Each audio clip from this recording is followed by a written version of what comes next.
Hey, what's going on, guys? I just wanted to get this started. I see Yakov 22 is right there in the chat. Yakov says, "Good afternoon, Anwar." Yakov, thank you for stopping through. Thank you for your continued support, and thank you for being here. Let me make an announcement over on my original channel. That's my largest channel. It's kind of like my antenna, my radio antenna. So let me see if anyone else. Let me slow down. Let me see if anyone else wants to come over and listen to this discussion on Saturday's game out at Happy Valley. So bear with me for a minute. Then I'll play the show introduction. I'm starting to use introductions in StreamYard now. So I made one up for this show. It's a short one. And then we'll get into the nitty gritty. So just bear with me for 1 second here. Hit that like.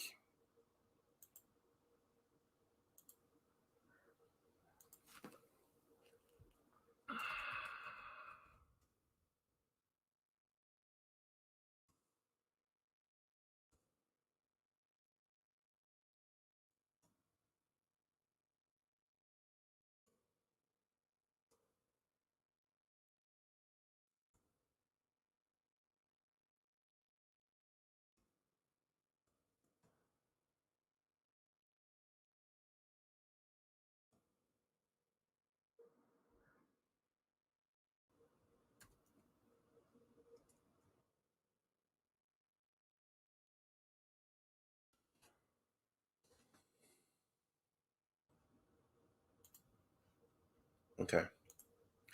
The crowds on YouTube are different. So, but some folks over there might want to come in and check out what's happening over here. I was just in on another person's channel, and they were talking about this current Michael Jordan, Scottie Pippen controversy. So anyway, I'm gonna play the show intro, and then I will see you guys on the other side, and we'll jump into this. I'm going to read a couple of articles today. They're short, and I'm going to give the spread for Saturday's game, and then I'll wrap it up. Hopefully in about an hour, unless you guys. I see folks coming in the chat right now.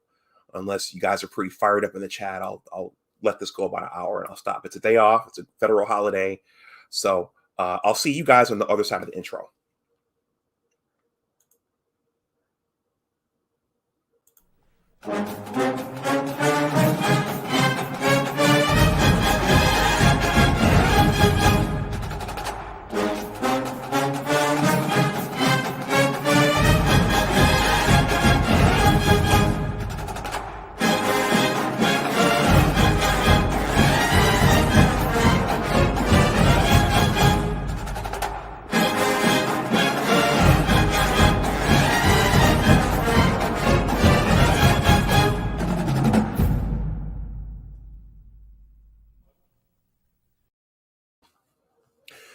All right. Hello, everyone. Welcome back to my channel. My name, of course, most of you guys know who I am. My name is Dr. Anwar Youssef Dunbar, and this is Big Discussions 76 Sports.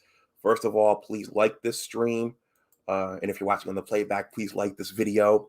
Please share it, and please subscribe to my channel. I see a new person here. This man here said, just found your channel.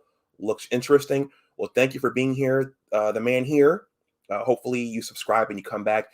YouTube is funny, man. I don't know if YouTube unsubscribes people from you, but it can get a little bit maddening at times watching your subscribership go up and then you see it trickle down a little bit, and you don't know if people are just fed up with you and don't want to watch you anymore, or if YouTube is unsubscribing your channel. So I don't know, but that's a part of this, I guess.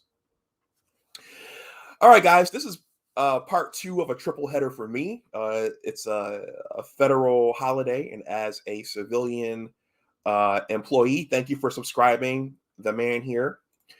And as a federal employee, I had the day off.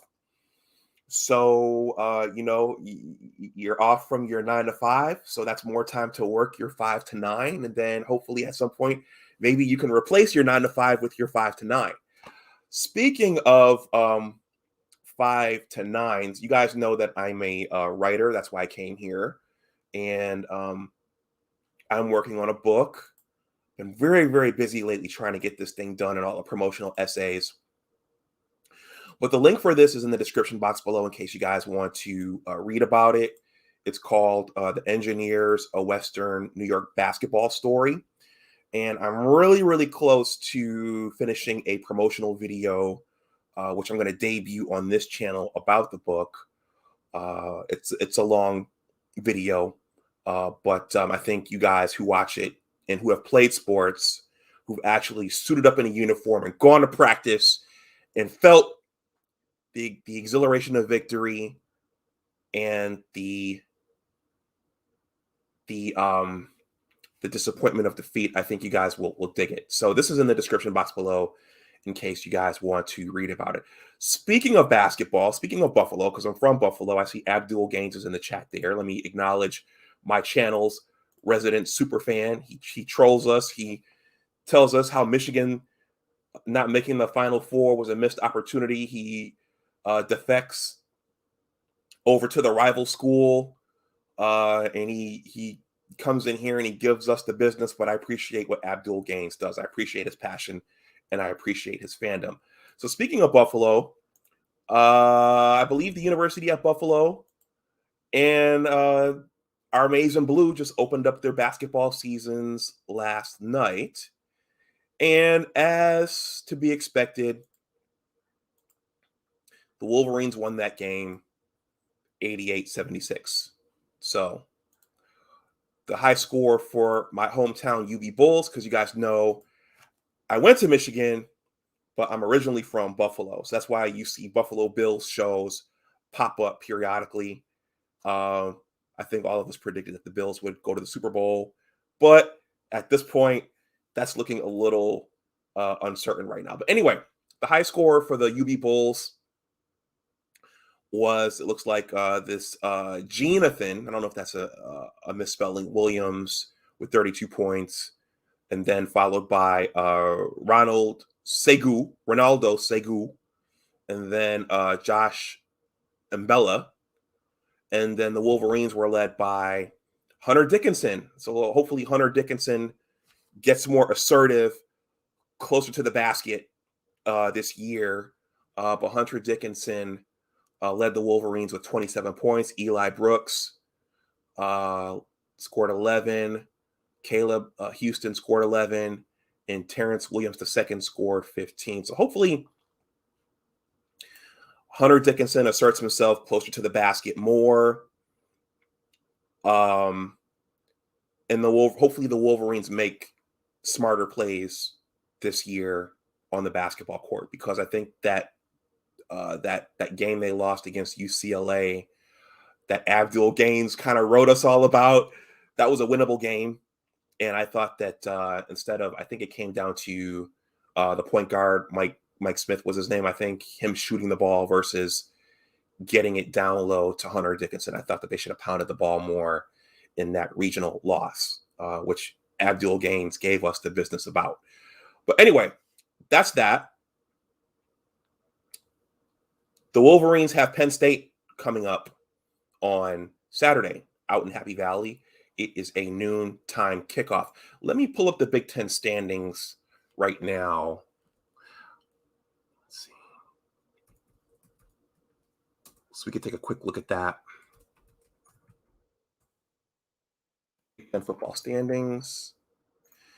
If you guys are just coming in, please hit that like button.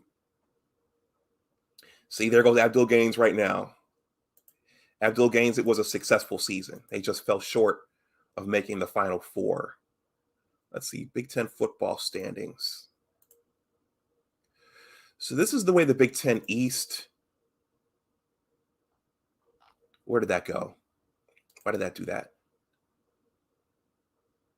Okay, so this is the way the Big Ten East looks right now. Ohio State is undefeated at 6-0. Michigan State and Michigan are tied at 5-1. They're both 8-1 overall. Looks like Ohio State at 8-1 overall. They got that loss. They suffered that loss against Oregon. Penn State is 3-3. They're 6-3 overall. And Maryland is 2-4 and 5-4 overall. I'm wondering if I click see more, it's taking me to the ACC, but I want to see the Big Ten West. Oh, here it is. Okay. So in the Big Ten West, Wisconsin is leading the Big Ten West at 4-2. Minnesota is leading. They're tied with Minnesota and Purdue. All three of them have an overall record of 6-3. Well, Iowa's 4-2, so they're in a dead heat out there in the Big Ten West. Iowa has the best overall record at 7-2. Illinois is 3-4. Northwestern is 1-5, and Nebraska. Whoa, it's gotten rough for Nebraska. Michigan escaped with that victory out in Lincoln at Memorial Stadium, but it looks like Nebraska is just imploding. So those are the current Big Ten standings. Let's take a look at the college football rankings, because one of the articles I'm going to read involves that. Bear with me for a second, guys. Let's see. I meant the college football playoff rankings.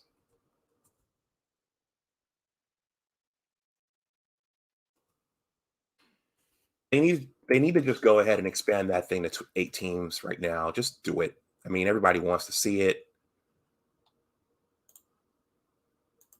I mean, there's money in it. They need to just go ahead and do that. Guys, the super chat is live. If anyone wants to generously super chat a comment, you can do that. You're under no pressure to do so. And also my Cash App and PayPal are here. You guys are under no pressure to donate anything, but if the spirit moves you, that's always welcome. So the college football playoff rankings are here. Abdul Gaines' favorite team, Alabama, is once again in the top 4. So Georgia, it looks like, is number 1. Wait a minute, is this? No, that's the AP top 25. But okay, so we'll start here. This is the AP top 25. Georgia's number 1, Cincinnati's number 2, Alabama's 3, Oklahoma is 4, Oregon's 5, Ohio State is 6, Notre Dame is 7, Michigan State is 8, we're 9. I'm wondering. Okay, so this is the AP. I think the coaches poll, I think Michigan is ranked higher than Michigan State in the coaches poll. But let me go find the college football playoff rankings.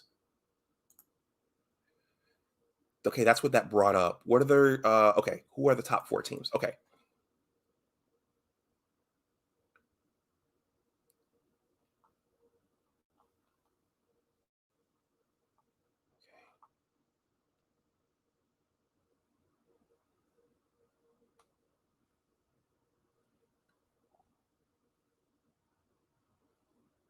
Okay, so as of now, your top 4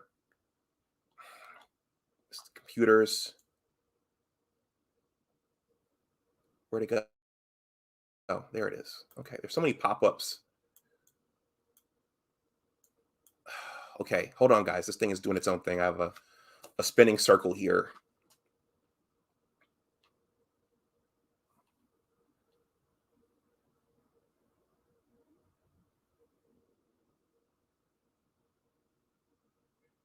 This poor computer.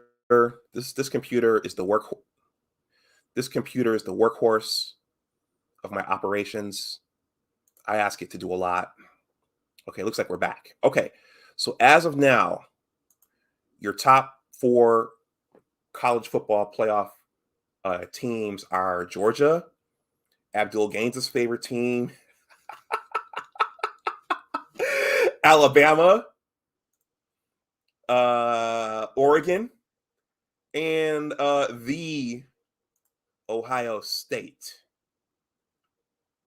Interestingly, your next two teams are Luke Fickle's Cincinnati Bearcats at 9-0, and my Michigan Wolverines at 8-1. So as I'll read in an article that I'm going to show you guys, uh, as of now, the committee, the computer, the algorithm, all those put together have put Michigan above Michigan State, even though Michigan State won that game 2 weeks ago. And one of the articles I'm going to read for you guys discusses what happened in East Lansing 2 weeks ago. I'm going to read some comments here. I see Abdul Gaines is he's gracing us with his fiery takes. Let's see. Jacob says good morning. Fernando says good afternoon and go blue. Go blue to you too, Fernando. Just found your channel. Thank you for that. The man here. Fernando said likewise. I think you just found this channel. Michael Burden says go blue, beat Penn State. Yeah, I think we have a good chance of winning that game.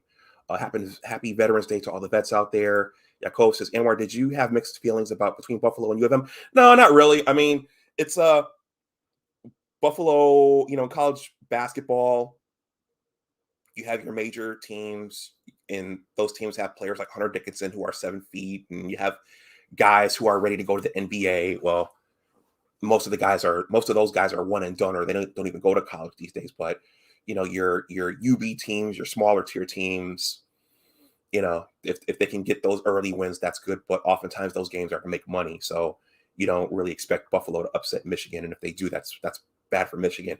Abdul Gaines says it was a failure of a season for Wolverine basketball last year. I love it. They couldn't be a 11 seed to make the Final Four. I love the passion. Abdul Gaines, it was a failure all over for the Big Ten in the postseason. It's nearly a must-win versus Penn State. A loss will continue the narrative. They can't beat anyone good on the road. Abdul Gaines says it wasn't a successful season. U of M was the number 1 seed, and all they had to do was beat an 11 seed. The Wolverines better beat Penn State. Franklin looks distracted, like he's ready to take another job. Abdul Gaines is always looking at where the coaches are going and who's courting the coaches. I like that. Wolf 58 says Michigan is favorite, but I don't have confidence in Harbaugh on the road. Abdul Gaines says Alabama doesn't get dinged for losing. The College Football Playoff Committee is the SEC by proxy. It's a brand new day, troller, Wolf 58. So Abdul Gaines, you have to also consider Alabama when they lose. If they lose, Alabama usually loses early, and then they rebound, and then they get on that steady charge towards, the SEC championship game and their college football playoff berth. But okay, guys, before I jump in, I'm going to show you one other thing. I got this in the mail yesterday. This is one of my favorite sports movies of all time. Rocky 3. Ain't so bad. Ain't so bad. You ain't nothing. Balboa, you bum. You finished. You washed up. I'm the baddest in the world. It's one of the first sports movies I ever saw. I know Rocky. I know it's not realistic. The fight scenes are not realistic, but I always feel better when I watch this movie. When I watch these movies, it's the redemption stories. Rocky has to overcome his emotions, and this is the first one I saw. Mr. T, Clubber Lang, Apollo Creed. Come on, fool! You ain't so bad. You ain't so bad. Come on, Rock. There is no tomorrow. I the tiger. All right. So, guys, Penn State. If you watch the intro, I put up a picture from the last 2 years. Hold on. One guy says, love Mr. T. Yep. He was, that was his coming out party. He was classic in that role. I got a lot of mo for you. 2 years ago, the Wolverines went out to, no, that's the wrong one. The Wolverines went out to Happy Valley. This was the year after the Revenge Tour season. This was the Speed in Space. This was the first year of Speed in Space. Josh Gaddis coming on, and Jimbo allegedly taking his hands off the offensive wheel and Michigan needed a last-second touchdown to send the game into overtime. Of course, we know Shea Patterson targeted Ronnie Bell on that play, and Ronnie Bell just didn't secure it. It went through his arms, much the same way several of those balls against Michigan State went through Cornelius Johnson's arms, and that was it. And Ronnie was blamed for the loss, and I think he even received death threats, and he received some horrific emails afterwards. But Ronnie Bell didn't lose that game. I mean, you could argue that he lost the game, but there were a couple of plays where Don Brown's defense got torched by KJ Hamler. And as I was thinking for most of that season, I don't think they properly utilized Nico Collins and their core of wide receivers during that game. I thought that they should have put up more points in the first half. And that was a head scratcher. And I think that was just that it told the story of that entire season. So Ronnie Bell got blamed for that, but I thought that Shea should have targeted Nico Collins and Donovan Peoples-Jones much, much more. So that was that game. And then there was last season's game. There was the COVID year game where no one was in the stadium. By that time, I think Michigan had played 6 games. Players were dropping like flies. Players had opted out. Joe Milton was struggling, and Cade McNamara had taken over for him. Cade McNamara hurt his shoulder and was running off the field like the Cleveland Cavaliers, Kevin Love a couple of years ago in the playoffs when he was running off. He hurt his shoulder, and that was it for Cade McNamara. Joe Milton goes back in. Sean Clifford was torching Vincent Gray and Jamon Green in the secondary. And it was just a dumpster fire. And it was at that point when one of Abdul Gaines' favorite moments of Michigan football history took place. Either the Wolverines got too many positives, or they just looked at the slate and said, okay, we got Tua Tagovailoa's brother coming up at Maryland, and then we have to go down to the Horseshoe. And Michigan didn't play the final 2 games of that fateful COVID season.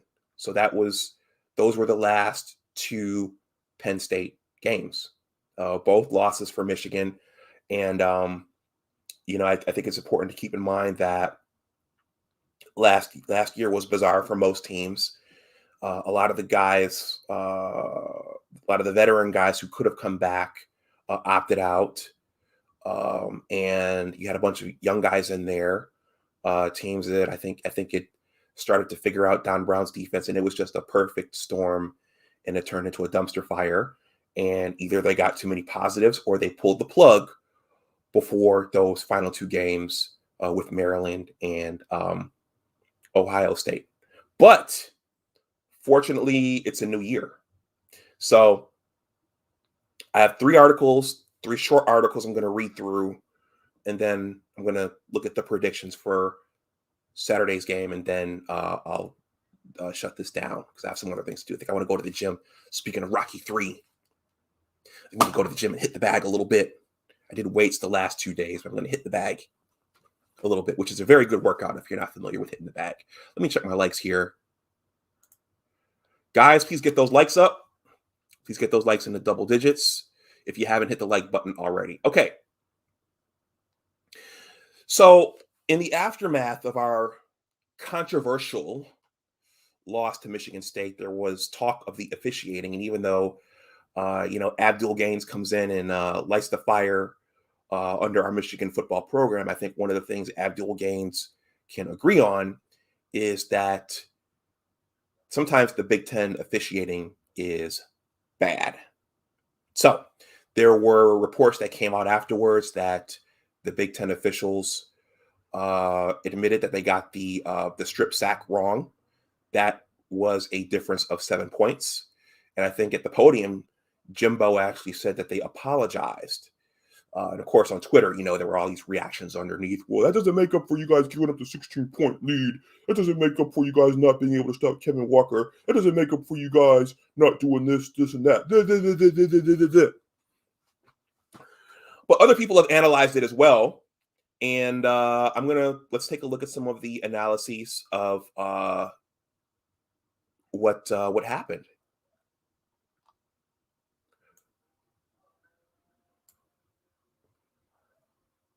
This article is entitled, let's take a look at it.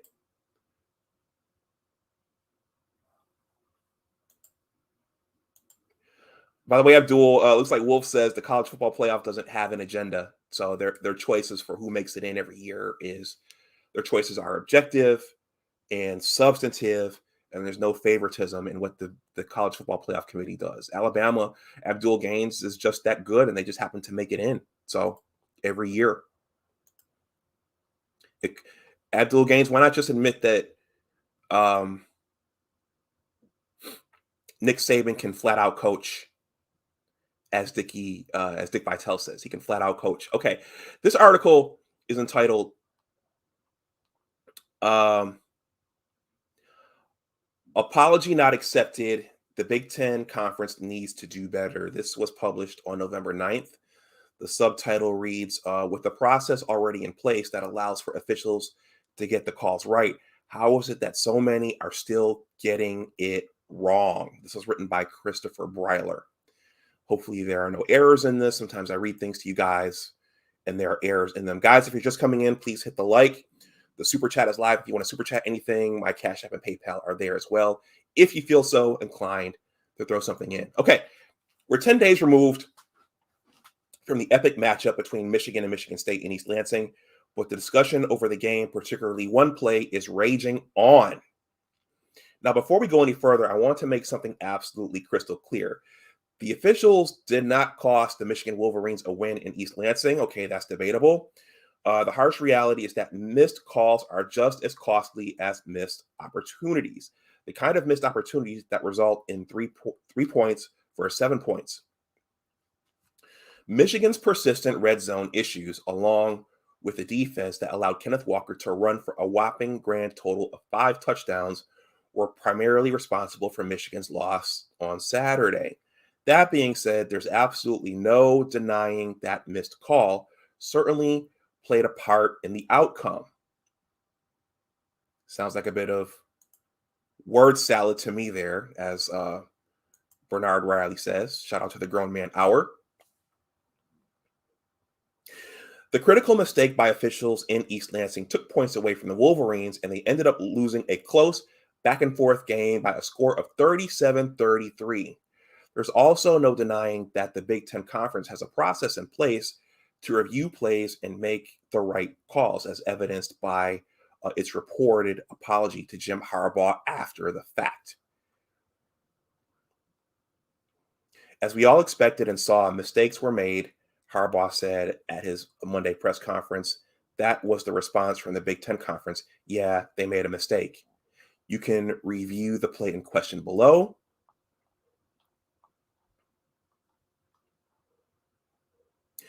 The officiating crew clearly spent a considerable amount of time reviewing the play, and I assume speaking with others who were reviewing the play from the press box as well. After initially ruling it a fumble and recovery by Aiden Hutchinson in the end zone, the officiating crew somehow came to the conclusion that there was indisputable evidence to reverse the call on the field. Shin down, no fumble, no touchdown. Here are the questions that the Big Ten needs to answer. If the Big Ten Conference has a process in place that allows folks to review plays and make the right calls after the fact, why wasn't that very same process available 2 Saturdays ago in East Lansing? Is the process that the Big Ten used after the fact different from the process that is used during the game? If so, why? Who is accountable for the mistakes that were made by the officiating crew in East Lansing? What measures are being taken by the Big Ten Conference to ensure this doesn't happen moving forward? Yeah, guys, what if it happens to Ohio State? What if it happens to Wisconsin? What if it happens to someone else? Will it I don't know. Will people be looking to burn things down then? Is it okay that it happened to Michigan? You lose the game by 4. That was a 7-point swing. And also, sports are about momentum, and certainly, yeah, when teams get life, they battle back. When certain plays, certain blows can break a team. So that was more than just about 7 points. But you guys, let me know what you think right there in the chat. And by the way, while this article is discussing the Michigan State game from 2 weeks ago, Michigan did win the Indiana game last week. I didn't do a post game show after that. Things were going on. Life happens. But Michigan won, beat Indiana decisively at home, 29-7. So I don't want to gloss over that. So, all right. So the second article relates to what I just read. And I think that the college football committee, well, they might have taken into account the fact that that call in, as of now, ranking Michigan over Michigan State in the college football playoff picture. So I'm going to read this article. It's short. Let's see. So I'm going to close this one.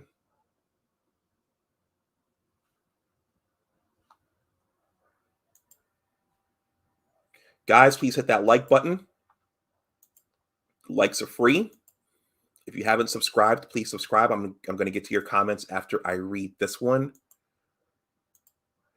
That's tough, and you wonder, okay, with today's technology, you can look at the play, you can look at it from this angle, from that angle, from that angle. You can slow it down, you can zoom in. How in the hell can you not see that the kid's shin isn't down? How does that happen? I mean, that was an easier call than the JT Barrett first down. How do you, with today's technology, how do you miss that? Make that make sense. Okay. This article is entitled "Michigan Jumps Ahead of Michigan State in the New College Football Playoff Rankings." And this could, this is fluid. This could change. Michigan could lose out at Happy Valley. Michigan State could win, and then Michigan State will jump ahead. But it's interesting that Michigan, for now, was ranked ahead of Cal U. So this is written by Andrew Hammond, also published on November 9th, so earlier this week. There's a picture of Tom Izzo. Basketball season is getting started. When Michigan football lost its first game of the season to Purdue, when Michigan State football lost its first game of the season to Purdue last Saturday, the Spartans expected to tumble in the college football rankings. The Spartans dropped 3 spots in both the USA Today coaches and the AP polls. Michigan football jumped past MSU in the coaches poll, even though the Spartans defeated the Wolverines on October 30th in East Lansing. These free press articles are hard to read because they insert these links to other articles in them. MSU did indeed fall in the college football playoff rankings, down from 3rd to 7th in the new standings released Tuesday.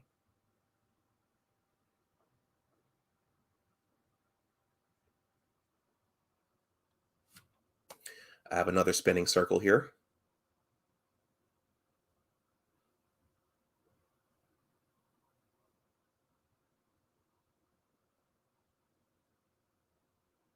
All right.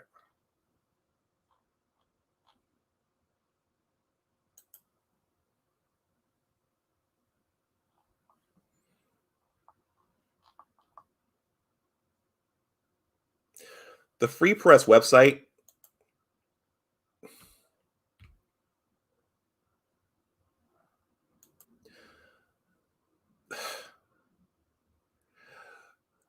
I think I think just by the sheer amount of data on the Free Press website, it's a hard website to navigate. It freezes and does things like this. Let me close out Tom Izzo here. Bear with me, guys. Okay.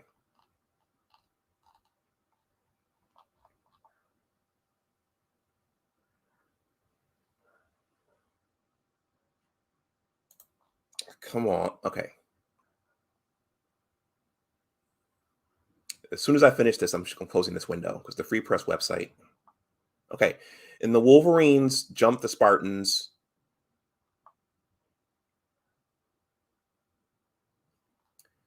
Okay. Do this slowly. Slowly. My goodness. Okay, guys, bear with me. I intend to finish that.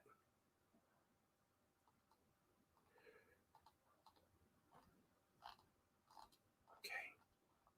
There's Abdul Gaines' other favorite coach, Mel Tucker. Okay.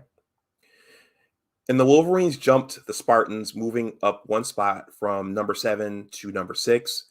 Although uh, MSU came back from a 16-point deficit to defeat Michigan, college football playoff chair Gary Barta says that the committee believes the Wolverines are the better team. Interesting. A week ago, it was discussed that Michigan might be the more complete team offensively, defensively, every statistic. Michigan is ahead of Michigan State, but the committee certainly gave Michigan State the nod. They beat Michigan head to head, Barta, the athletic director at Iowa, said. What's different a week later? Michigan won, Michigan State lost. The discussion in the room went back and forth, but at the end of the day, we felt as a committee that Michigan was a better team and to be ranked ahead of Michigan State this week. Stay tuned. We get to watch again next week. The Georgia Bulldogs remain in the top spot, followed by Alabama at number 2, Oregon at number 3, and Ohio State at number 4. The Buckeyes, Spartans, and Wolverines lead the way as 6 Big Ten teams ranked in this week's college football playoff rankings. Despite both Michigan and Michigan State each standing at 8-1, there's still a path to the Rose Bowl if either can't reach the playoff. If either the Buckeyes, Spartans, or Wolverines are included in the college football playoffs top 4, the next highest ranked Big Ten team would occupy the Rose Bowl slot versus the Pac-12's championship, or versus the Pac-12's champion or highest ranked team.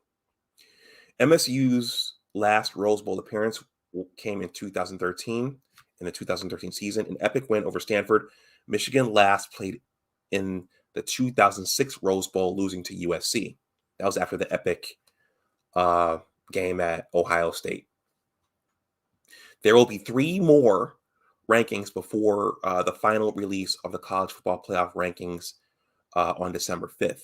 Teams ranked in the top 4 will be assigned to the 2 designated semifinals, the Cotton Bowl and the Orange Bowl. From there, the New Year's Six Bowl assignments will be given based upon the conference tie-ins and college football playoff rankings.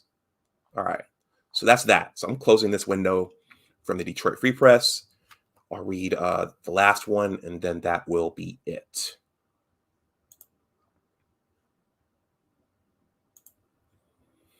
Once again, guys, please hit that like. This one reads, now this is interesting. And again, it all depends on how things play out. You can make predictions, you can, put your finger in your mouth and see which way the wind is blowing, but it all depends on how the teams perform and how they do. And also keep in mind, ESPN predicted that Michigan would just be a 500 team this year. So this reads, ESPN Analyst has the Wolverines standing at the doorstep of the college football playoff. Okay, that's interesting. Despite brutal loss from East Lansing 2 weeks ago, the 8-1 Michigan Wolverines are still very much in title contention. This is also written by Christopher Breiler. And keep in mind, everyone, this is just one person's opinion.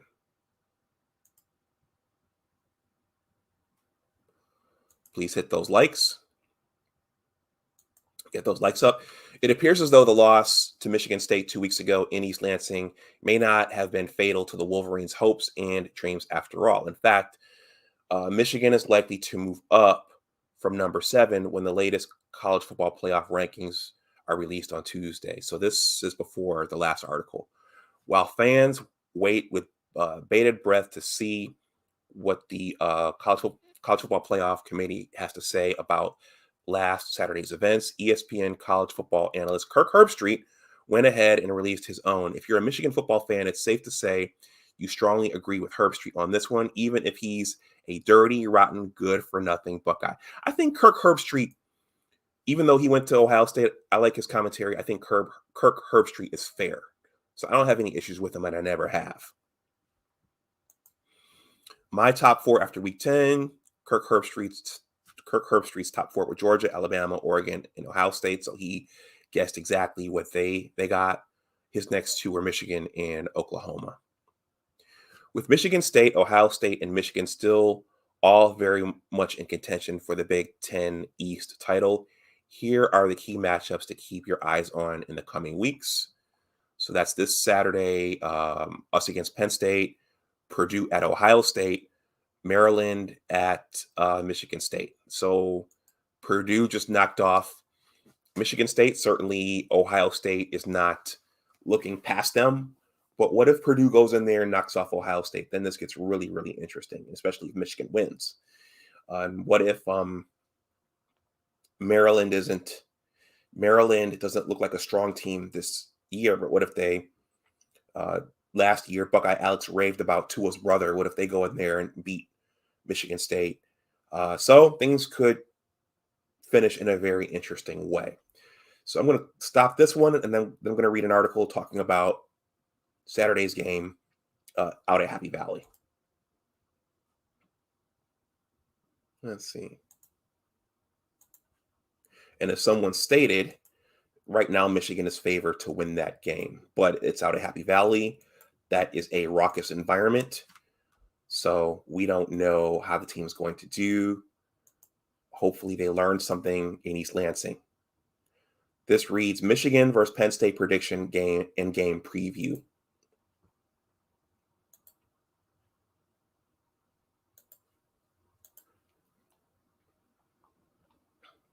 Michigan versus Penn State, how to watch. It's this Saturday. It's at 12 p.m. It's at Beaver Stadium. Michigan is 8-1. Penn State is 6-3. This preview is divided into 2 subtitles: why Michigan will win and why Penn State will win. It might not always be perfect or scintillating, but the offense keeps on rolling. Lost in the loss to Michigan State were the 552 yards of total offense. Part of the reason for the jump over the Spartans in the latest college football playoff rankings. And last week, everything was kept relatively conservative. Against a bad Indiana team. The running game leads the Big Ten, even if it's not as hot as it was to start the season, behind an offensive line that's playing as well as any in the conference. The Penn State offense might be okay throwing the ball, but there's nothing happening on the ground. It hasn't hit 100 yards in any of the last 3 games and in 5 of the last 7. It's not going to hit 100 yards against the Michigan Wolverines. So why Penn State will win? Sean Clifford has found his groove.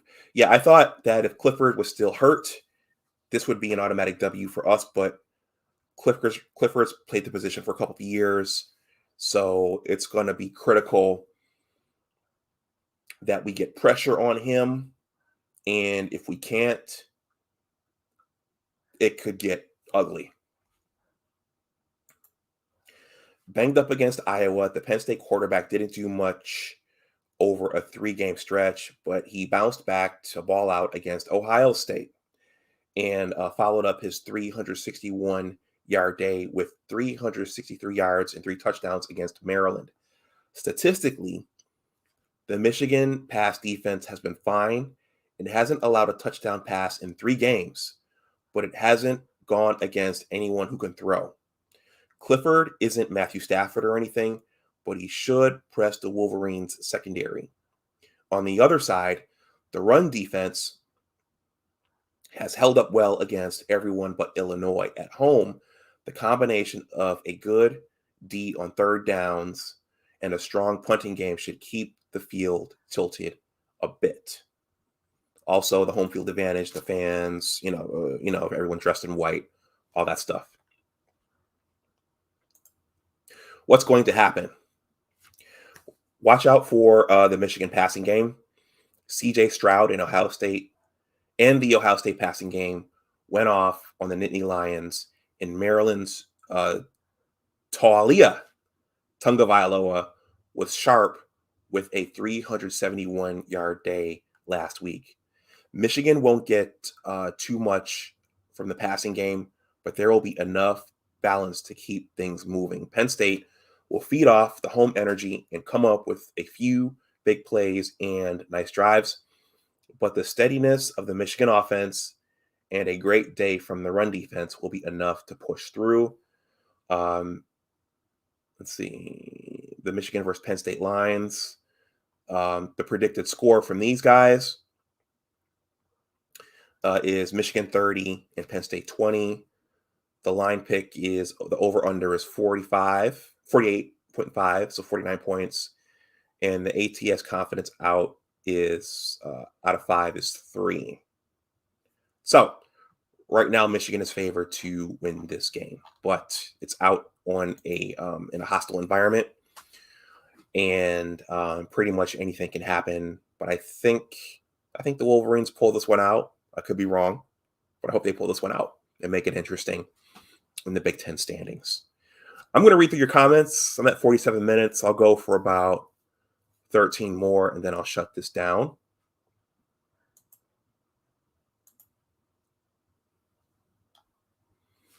Let me see. Well, let's start with a comment that Abdul Gaines will enjoy from Wolf 58. Let's drop the charade that the College Football Playoff Committee doesn't have an agenda or doesn't operate on double standards. Yakov says there were some very close calls in the MSU game. Wolf 58 says the Big Ten is bad.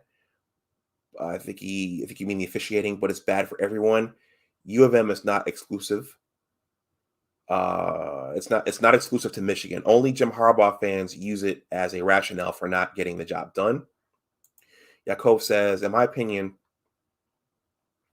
the college football playoff and the advertisers would probably want Michigan in the playoffs. We usually bring good ratings. That doesn't mean they will make it. That will have to be earned on the field. Yeah, you got to beat Ohio State. That's the only way you get in there. Wolf said, the Big Ten officiating is bad, but it's bad for everyone. But only Harbaugh consistently uses officiating as a rationale for his shortcomings as a coach. Abdul Gaines says it doesn't get worse than the Big Ten officials. We're dumping on the Big Ten officials. I like this. Michael Burden says the real fans already moved on from MSU, beat Penn State, go blue. Trepicole says maybe they should cut the refs' pay in half when they don't get it right, Let them keep their jobs, kind of how Michigan did with Harbaugh. Yeah, I say punish them and give them incentives for getting the calls right. I agree with that. Because you're costing, the kids are out there playing their hearts out, and you're costing them trips to potential championship games. You're costing them titles.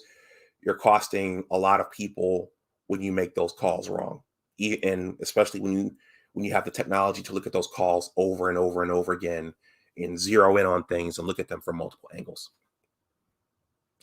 Trevor Cole says the history books will always show a Michigan loss to Michigan State. Yep. In football for the 2021 season, perception doesn't matter. Yep. Oftentimes no one remembers the injuries and no one remembers the botched officiating. That's unfortunately the nature of the beast. Wolf 58 says, I think part of the problem is the officials are a bunch of middle-aged people who can't keep up with the speed and action of the game. Replays are another issue. I agree with that, but they have the technology to rewatch what happened. Purdue at OSU doesn't affect the Big Ten East standings. Michigan is fortunate Penn State isn't ranked. Harbaugh doesn't beat ranked opponents on the road. And then Michael Burden says, U of M 35-13. So he's predicting more lopsided victory for the Wolverines. Andy Case, thank you for the super chat. He says, hey, sorry I came in late. Have you guys talked about the status of Corum, Anthony Edwards, and all? No. Andy, can you give us an update? Tell us just briefly, is this an injury thing? Is this, well, certainly I haven't heard any reports of them driving drunk or beating up their girlfriends. But well, let me do a quick Google search. Michigan injury, the Michigan injury report. Let's see. Certainly, Corum and Anthony, if those guys aren't in, that hurts the Wolverines' chances of winning the game.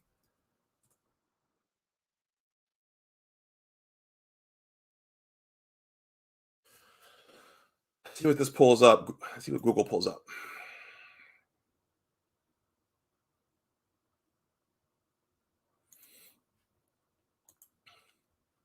And then I'll shut it down. Thank you again, Andy, for the super chat. Those are much appreciated. I just found something. We'll take a quick look.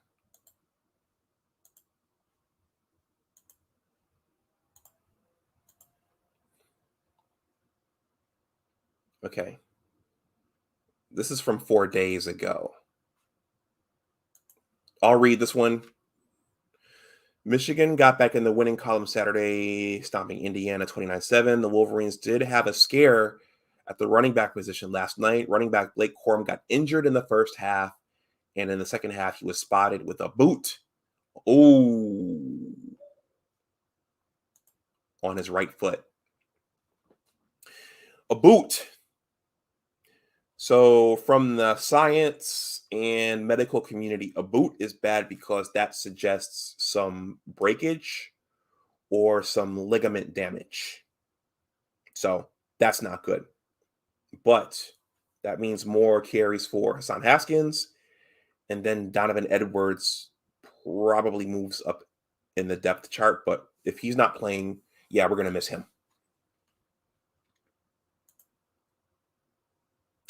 You can read the rest of the story about the initial injury here. Head coach Jim Harbaugh provided a status update on the running back that will give Wolverine fans a sigh of relief.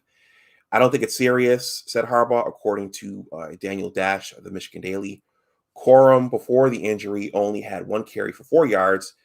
This season, Corum has been a monster for the Wolverines. He has 130 rushing attempts for 778 yards on 6 yards per carry and 10 touchdowns. Corum also has 20 receptions for 137 yards on 6.9 yards per reception and 1 touchdown.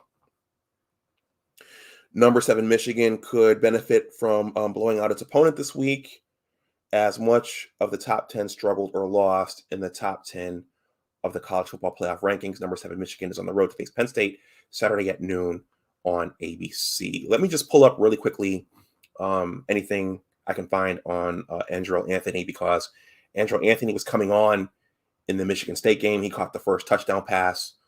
So he gave us good production.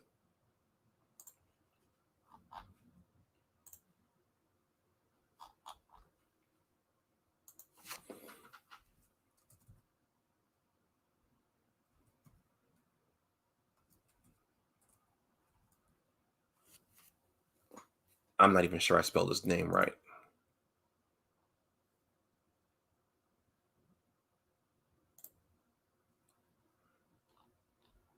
Okay, guys, this is a short one. I'm going to read this one and then I'm going to wind things down. If any of you guys want a super chat as well, well, you guys know how to super chat. If you guys want to make a donation to the Cash App or to the PayPal, again, you're under no obligation to do so. But that information is there, guys. I always say you're under no obligation to do so because some viewers, um,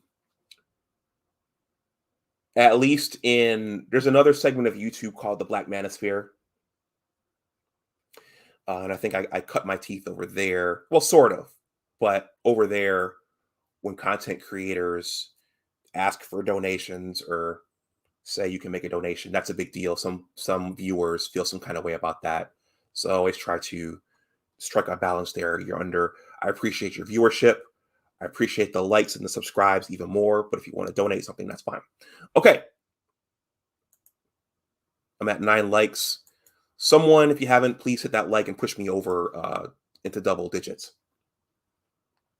So this article reads as follows. And these last two articles are not in the description box. I just pulled this up since Andy Case mentioned the injuries. Okay. This is entitled, Jim Harbaugh Updates Various Injuries After Indiana Game. The injury bug hit Michigan football hard on Saturday night when it took on Indiana.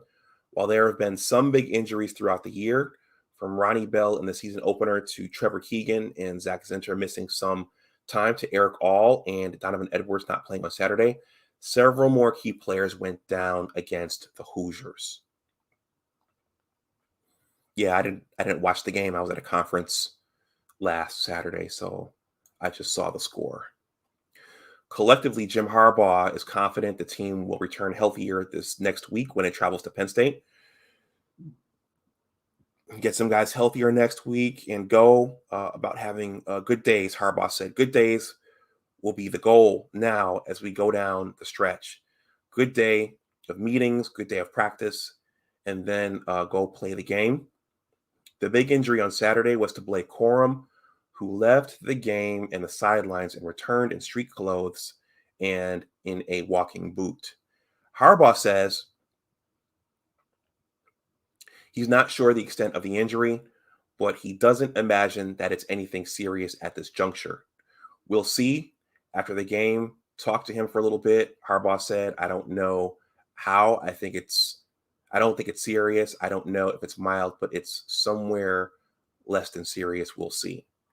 Jim's good at spinning things, so that could be a lie. Dre is here. Dre, well, thank you for showing up. Jamon Green and Andrell Anthony and AJ Henning left the game in the second half with injuries and did not return. Harbaugh believes there's a good chance they'll be back next week. Yeah, there were a couple of guys that were out there this game that I think will get healthier next week. Harbaugh said, just do a good job of putting a good day on top of a good day as we get ready for Penn State. I'm hopeful. I don't know for sure if they can heal like the Green brothers do. Both those Green brothers, Jamon and German Green, I've been with them for 4 years now, and nobody I've ever seen in football heals quicker than the Green brothers. It's amazing. It's amazing. So hopefully, I know the Greens will. I'm confident of that. As for the quarterback position, Harbaugh notes that Cade McNamara did somewhat re-aggravate the injury that he sustained at Michigan State, though it appears there's more to it than that. Hey, guys, what exactly did Cade do? What did he hurt against Michigan State? If any of you guys know, let me know, because I don't know what he hurt. Cade went in and out of the game intermittently, particularly in the second half, which meant more playing time for true freshman J.J. McCarthy. Cade was working through something. Harbaugh said, tough as can be. Got to give Cade a lot of credit. He's a tough guy, but yeah, stay prayed up and healed up. Michigan will try to heal before it takes on Penn State at noon Eastern time in Happy Valley. Now, if Cade can't play and JJ McCarthy has to get the majority of the snaps, that's going to be huge, not only for winning this game, but if JJ McCarthy plays really well, we know that the quarterback job, once it's gone, oftentimes. I'm thinking about going back to Chad Henne. I'm thinking about, well, Alex Smith and Colin Kaepernick. I'm thinking about Tom Brady, Drew Henson. Not Tom Brady. Yeah, no, Tom Brady, Drew Bledsoe. Once only one person can play quarterback the majority of the time, and once a kid gets in there and snatches the job, it's hard to the job doesn't get given back, especially if that new kid is uber talented and is outplaying the veteran. So let's keep an eye on that. But if JJ is playing the entire game against Penn State in that hostile environment, that could help dictate the outcome of the game. So I'm going to read a few more comments, and then I'm going to shut down. Okay. Michael Burden says, game time decisions. Andy K says, I have no new information about the injuries. Andy K says, I thought you guys might know more. Nope, I don't know. I'm restricted to word of mouth and Google. Of course, Jim is very tight-lipped on his injuries anyway. Dre says, go blue.